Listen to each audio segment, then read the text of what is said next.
she showed me an extension that had a price tag on it, I shouted, like I was shouting. And then I converted the Canadian dollars to yen, and then from yen to naira, and it was just like this. You know, the struggles are on different levels. It's a different thing if you're just a foreigner in a country. It's another different thing if you're a foreigner in a country that is in the same continent as yours. Then it's a bigger problem if you're a foreigner in a country that is far away from where you're coming from.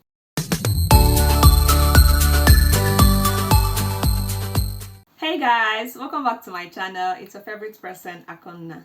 So guys, in today's video, I won't even be smiling, so just get ready for my frown face. Yeah, so it's basically about my struggles so far since I moved to Japan. You know, the struggles are on different levels. It's a different thing if you're just a foreigner in a country. It's another different thing if you're a foreigner in a country that is in the same continent as yours. Then it's a bigger problem if you're a foreigner in a country that is far away from where you're coming from. So in my case, I'm a black woman living in Japan, in Asia. Let me just break this down for you guys. Number one, making my hair. Finding a hairstylist that makes our kind of hair.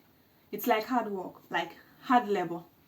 I think it can be equated to a camel passing through the eye of a needle. Yes, it's that bad, guys. It's very bad. To make your hair is a struggle, like a very big one. So when I first came to Japan, I had dreads on, and then after I think 2 or 3 months, I loosened the hair. And after loosening the hair, I just allowed my hair to breathe before trying to make a new one. So in the process of allowing my hair to breathe, I think after 2 months, I realized that it's not an easy something because I came in October. So around December when I loosened the hair, it was winter and hair was just breaking. So it was just so dry. No matter the kind of oil I apply on it, no matter how I moisturize it just keeps breaking because the weather wasn't friendly to the hair. When I comb my hair and then bring out the comb, I see like a forest of hair on the comb. So I started a search for a hairstylist. Lo and behold, guys, I couldn't find in the whole of the city where I lived. The person I found was living outside my state. When I mean outside my state. And there are Nigerian ladies here, but they don't know how to make hair, so I wouldn't blame them. So the only person I found was another African lady who lived outside my state. So I have to pay for her transport, pay for the service she will render to me, and then house her for the night and also feed her. Like guys, it was just too much, but I didn't have a choice, so I just kept doing it.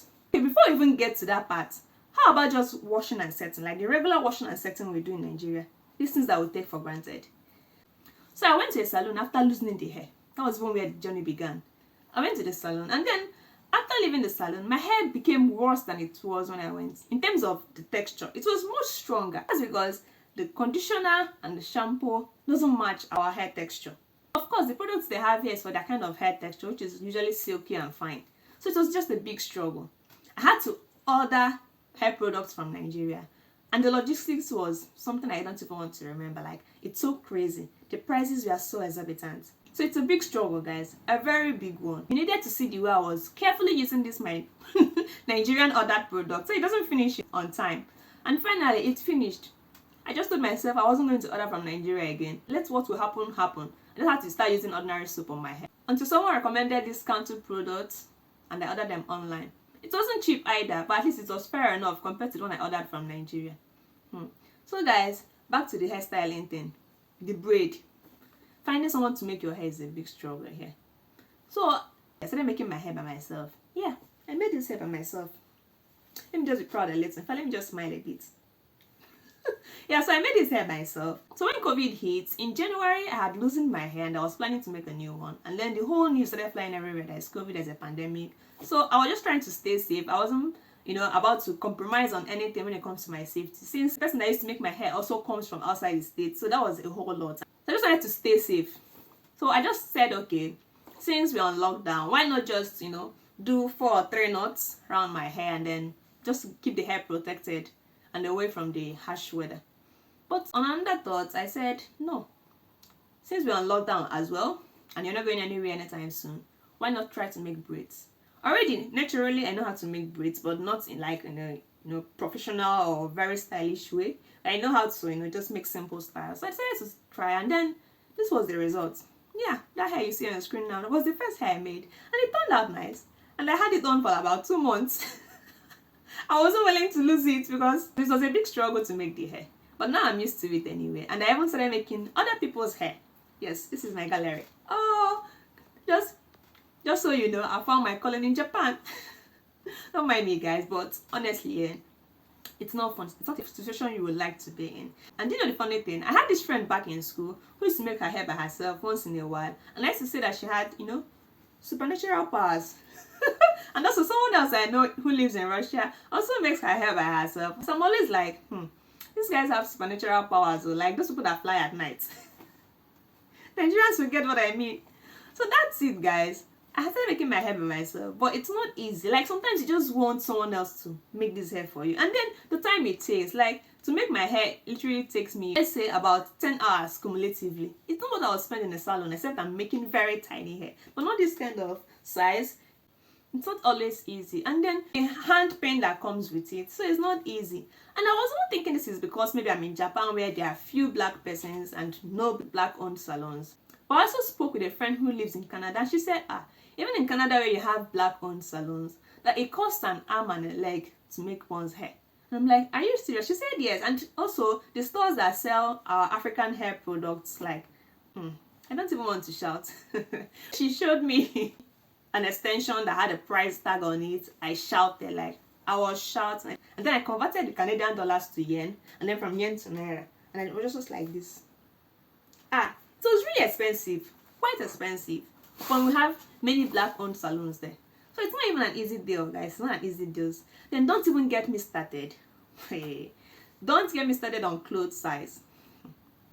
In Nigeria, I'll be considered tall, but not like very tall. And I'm not particularly average anyway. I'm 5'10". But here, I realized I'm a giant. It's difficult to find my clothes size. It's very difficult. I know as African women, our stature is quite different. It's easier for me to find like a top, a shirt. Yes, I wear medium, so the medium kind of suits me, or I just go for L if medium is tight. But to find my trousers is a big struggle, or shorts that would suit me is a big one. Like, even if I search for X, X, XL, I won't still find my size. I'm not joking, I'm not exaggerating. Finding my trouser here is a big one. All the trousers I have here are either those I came to Japan with, or those that were sent to me, or those I ordered from American stores. It's a big issue, guys. It's a very big one. Like, I've literally walked around this whole city where I stay, searching for stores that sell clothes that would suit foreigners, because I'm not the only foreigner here. It's not like my case is exceptional. There are other foreigners too. It's not just about me. And all these other foreigners are basically my size, and some much bigger than I am. So even one time I went to a clothing store that sells plus size clothes for Japanese, and then I found a trouser that could fit me, but the length was too short. That's because of my height. So it's either my height is causing a problem or my size is causing a problem, and I have suddenly moved from M or L size in Nigeria to 7XL in Japan. It's not even fun. Like, I'm not even joking, guys. It's not even funny. It's a very big issue. Still on clothes. You know, in Nigeria, we take some things for granted. Things like artisanship. You know, when you want to amend your clothes or just sew a clothes in Nigeria, the next person on your right is likely to be a tailor. Like, there are tailors on every street. So you don't even bother about these things. They don't bother you for any reason. So one time, the zip of my skirt got broken, and I had to search for a tailor to amend it. Guys, I searched. I couldn't find one. So I resorted to searching online. And then I found this one, and I'm like, oh, finally. So I searched for the services they offer and the prices. Guys, I got to the part that said repairing zippers or fixing new zippers, and I saw 4,000 yen to fix a new zipper. So I was like, is this 400 yen? No, Japan doesn't make that kind of mistake. I took a phone and I called the number on the website, and the person said, yes, it's 4,000 yen. Guys, 4,000 yen. It was mind blowing for me. How can I pay 4,000 yen for a zipper? The funny thing is that the skirt doesn't even cost up to 4,000 yen. I'm not even sure it cost up to 2,000 yen as at the time I bought it. So how will I pay 4,000 yen for just a zipper? It's a very crazy one. But we don't have a choice. We just have to keep finding a way to adapt. And then whatever you have, you just have to cherish it and keep it in a very good condition. Else, you have to be spending through your nose most times. The next one will be food. African food and spices.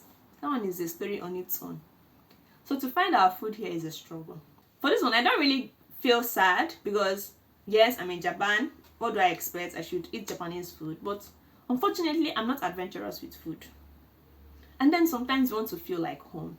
Because so many things can be happening at the same time. You can just get consumed or overwhelmed by things happening around you. And then any little thing to make you feel like you're home would help to, improve your mood. I don't even want to get started on my monthly budget for African food. And I had to order from Tokyo and pay exorbitant prices for these food items and then pay for logistics. People don't usually talk about these things, but it's a big one. And then even if you still let you order from Nigeria, delivery. Delivery. One time, don't mind me, but one time, one of my friends asked her family members to purchase some items for her, food items basically, and then sent to her. So they sent it through one of the, I'm not going to call names, they sent it through one of the logistics companies in Nigeria. This is something that they sent in May. It got to her August ending. August ending, guys. So it took more than 2 months to get to her. By the time it got to her, some of the items had even started having molds on them. And then you need to see how much she paid for these things. I think at the point she couldn't track it again. It was either saying lost in transit or just the tracking number wasn't just displaying anymore. She had to keep calling and calling and calling and calling. Some of the things started looking not nice, that you might even feel worried eating them. So can you imagine after spending all that money with the whole inflation in Nigeria, you spend money to buy those food items, you pay through your nose for the logistics, and then it gets to you after how many months, and then it spoils that you can't even eat some of it. I really felt her pain. I really actually felt her pain. So it's not easy. It's not. So the next one would be makeup. Luckily for me, I'm not particularly a fan of makeup, so I rarely wear makeup. But I feel for those who like to wear makeup and they can't find colors that suits them. Like finding a shade is a big war, a very big one. The one that will be closest to your shade will leave you looking like a masquerade at the end of the day. Your face is either looking so whitish and baked while the other parts of your body is looking fried or roasted. So it doesn't even make sense. So I actually feel for them, but I think most of them, what they don't do is order online, like from American stores, because of population of Black Americans. So most American people sell shades that suit Black people. So I think this particular one might not really be so much of a struggle for those who live in Western countries or European countries where there are so many Black persons. This one may not really be an issue for them. So guys, that brings me to this one. This one is personal to me. It's very personal to me. So I'm going to be ranting. Shoe size. Finding my shoe size. I've never searched for anything in my life when I'm searching for shoes in Japan. So regularly, on a normal day, I wear European 42 size. Guys, please. Is it that big? I don't have a big feet now. Yes, because I'm tall, I have a long feet. But it's not that big now. Even though in Nigeria, I'm still considered tall, but I easily find my shoe size. Maybe not in various designs, but it's rare for me to get into any shop and they say they don't have size 42. No, now they would have. They would always have. I know people are going to be like, Akona, your feet is long. Yes, it's long, but it's not terribly long. It's just size 42. So guys, I hope you all can see my struggle now. When I'm saying it, it looks like, oh, you're exaggerating.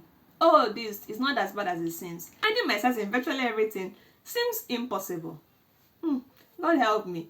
So guys, do you have the same struggle? Are you living abroad and then you're experiencing the same struggle, finding the right clothes size, finding shoe size, finding hairstylist? Are you experiencing this? Please let me know in the comment section. Please, let me just know that I'm not alone. Give me some hope. Give me some hope. I really need to feel hopeful. Give some encouraging comments for me so I don't feel very terrible. So until I find someone going to Nigeria or until I get to Nigeria, that's the next time.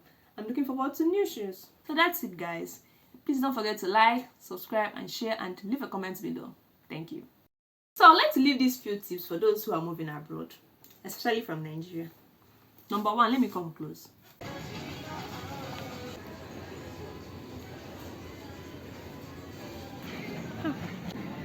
So this is double L, guys. You can see the size.